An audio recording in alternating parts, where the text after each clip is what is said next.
New consumer price index data released today finds that inflation rose 0.05% in January and was up a full 6.4% over January of last year.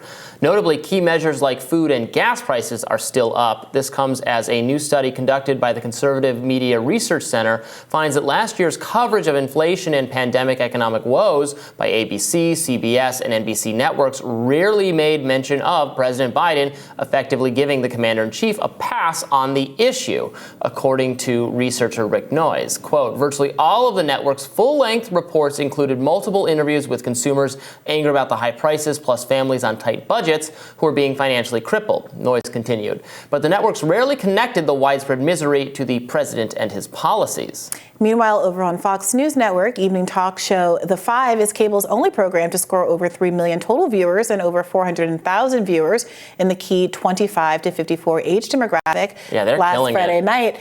They had a Super Bowl ad, in fact, in which Gutfeld was in a chair, a throne, crowned. Yes, that was an ad for Gutfeld, though, not for The Five. Oh, yes, sorry. Because but it's a crossover. It's a Marvel Gutfeld universe. does both. Yeah. Yeah, Gutfeld does The Five and his own show. His show often has Tyrus and Kat Timpf, and they were both in that ad. I thought it was a funny ad. Yeah, I mean, it was. I think a lot of people were a little triggered by it, but you should celebrate. I mean, they're doing really well. Some of the people who are more liberal-leaning that I was watching with took a kind of umbrage, and I was like, well, I think we should be asking questions about why that programming is so effective and why people, including a majority of Democrats, are preferring to watch Fox News over MSNBC and CNN. Instead of kind of scoffing and being upset about it. But indeed. Anyway, this question prices. about inflation. It's a really interesting one because we saw how it was kind of focused on and I would argue weaponized. It is a real issue, but it was also being exploited, I think, not incorrectly so, by Republicans going into midterms. And then it seemed like everyone sort of dropped it. No one really cared, which does the consumers a disservice because per these polls, inflation is still very bad. So far up above last year. And, I actually just recently interviewed Stephanie Kelton, economist at SUNY Stony Brook, about this for an upcoming episode of my show that'll air on Thursday. But, economists keep making this point. Inflation is producers, corporations raising the price of goods. Now, they can raise the price of goods because the cost of producing those goods has gone up. There has been some of that as caused by the supply chain crisis and the COVID pandemic and all of those other kinds of things. It is also true that there's been a lot of evidence of price gouging where we've seen profits sky high over the course of the last 2 or 3 pandemic years, despite the cost of production also going up. So the question is, if we want the prices of these goods and services to come down, are you actually going to address the fact that corporations are exploiting the public perception that there is a supply chain crisis and the reality that prices have gone up to, in fact, extract even more from consumers? And what can we do about that? And other countries have, in Europe, they've done energy price caps and things like that to try to keep the prices down. America seems to not be really into those kinds of interventions, at least not since Nixon did it in the 1970s. What's so unfortunate is so much of the narrative has been around this idea that through some kind of magical thinking, without actually going after corporations who are price gouging, without actually doing some of the infrastructure projects that can get more things built at home so we don't run into the supply chain crisis going forward, that you can just snap your fingers and make inflation go down.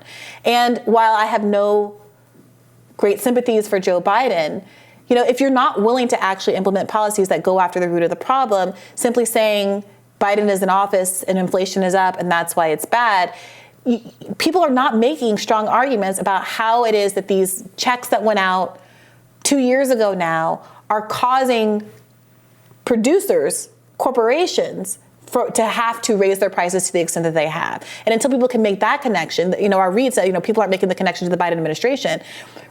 I don't care if it's the Biden administration or whatever, but you should be making the connection between inflation and the root causes of inflation. And it's not clear to me that saying Biden is in the White House and therefore their inflation is high is actually helping consumers. Well, and I don't think either. the Republicans put forth, to your point, I don't think Republicans really explained what they would do differently to combat inflation, maybe, very, very indirectly by addressing energy or government spending in a really roundabout way. They were implying that they certainly didn't make the connection in voters' minds for why their policies were going to result in less inflation. And I think that that made it not so much a partisan issue. So it was, how can you tar Biden as responsible for it if you're not going to explain what you did, what you're going to do differently? Right.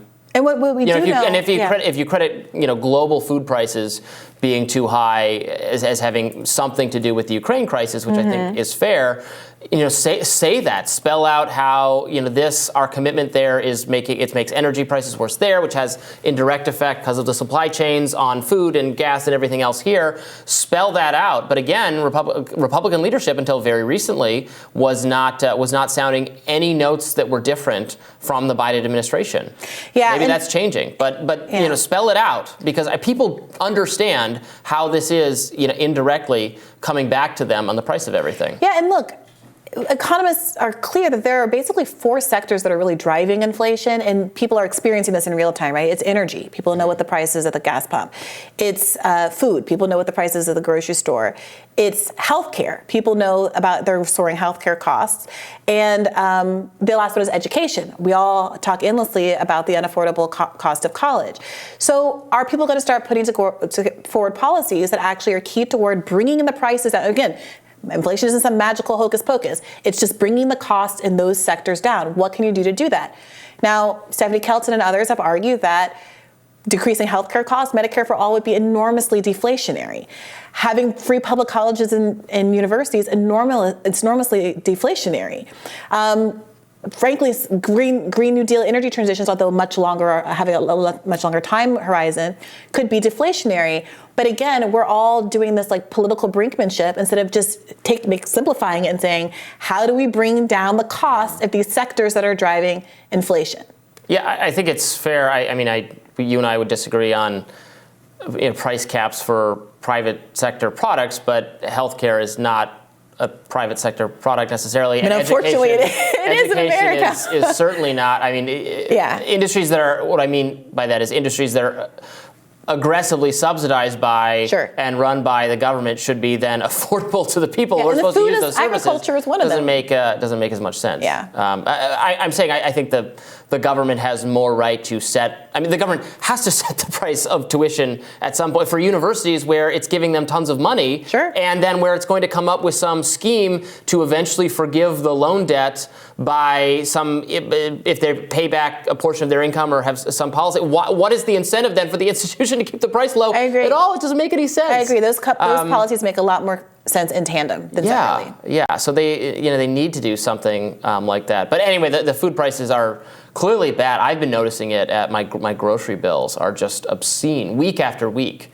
When it doesn't feel like, you say every time you go to the grocery store, you say, okay, well, it's a lot because this time I had to buy a lot. But next week, I've overbought this time. So next week, I won't have to get all the staples. Mm-hmm. But then next week, I feel like I buy less, and it's the same outrageous bill. Yeah, it's getting to the point where I'm feeling it. Yeah, I'm not liking it. It used to be, you eat at home, you save money. The cost benefit isn't necessarily working out so well, but we'll continue to follow that story, which apparently the mainstream media has completely dropped now that it's not politically convenient midterm news. Tomorrow on Rising, the so-called CEO of Anti-Woke is considering running on the 2024 GOP ticket for president. We'll talk with Vivek Ramaswamy about his vision for the country. You won't want to miss that. Be sure to like, share, and subscribe so you never miss any content. And for those of you who like to listen while on the go, we are available anywhere you listen to podcasts. Take care. Bye-bye.